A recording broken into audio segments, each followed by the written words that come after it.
it's quite personal to me because when the attacks on the 7th happened, I kind of taken the side of Israel at that time. I guess I grew up in with a very Zionist ideology. So what brings you to these protests, particularly 1 year into what Israel's been doing in Gaza and now in Lebanon and across Palestine as well? Yeah, so this is my first protest. I wanted to come many times, but just never really happened. But I would say it's quite personal to me because when the attacks on the 7th happened, I kind of taken the side of Israel at that time because, again, I don't think I knew so much in depth how Palestinian people were oppressed and all of that.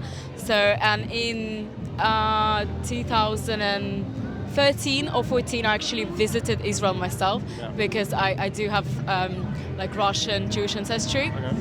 And so I guess I grew up in with a very Zionist ideology. So in my family we always idolized Israel and stuff. So it was always kind of we never spoken about the oppression of Palestinians and their actual real history. So I would say only after the attacks I started doing more research into it. Because obviously living in the UK and I'm not a religious Jew or anything like that, so I never really done enough research beforehand. So obviously a year on now I know a lot more and I totally understand that this is a colonial state and what they actually done to Palestinian people. I learned a lot what's happening in West Bank. You know, people are living behind barbed wire and stuff. I had no idea. Obviously visiting Israel as a tourist, I only saw good side. You know, I just thought Jews and Arabs are living in peace. So that's what I thought. I didn't see the reality behind the scenes. And now we can see West Bank and now we see Lebanon. It's obviously not self-defense, as you know, Israel keeps attacking all the Middle Eastern countries and the goal is pretty clear. What would you say the goal is? I think just to take over. It's a land grab and it's to be hold that dominant power in the Middle East.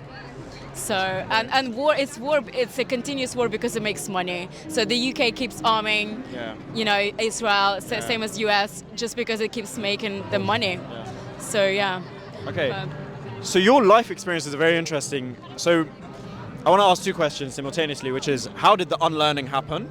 And also, if you would be able to send a message to people who had the thinking, still have the thinking that you used to have, what would you want to say to them? So kind of two things. I'll just say do your research, and there's so many Jewish people across the world that also support Palestine. I just think what needs to happen is stop attaching Jewish people to the state of Israel, because literally I have nothing, there's nothing that connects me to that state. And I think that's my message to the Jewish people around the world is to detach themselves from that.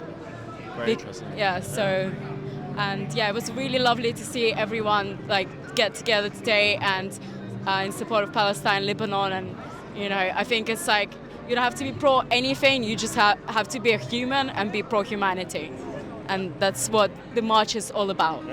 As somebody with your very interesting, unique life experiences, what would you say your message is to people in Gaza right now who have been under this bombing for 1 year now? And now people in Lebanon as well. What would you want to say to them? I would just say stay safe and don't lose hope. So that's the only thing. And, okay, I'm gonna be a bit critical and say there are no safe places in Gaza. So what? Yeah, it's true. There are no safe places. Yeah, I understand, but there's not much more to say. It's just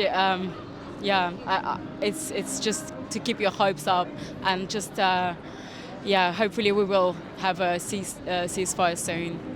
So that's the only thing I can say. But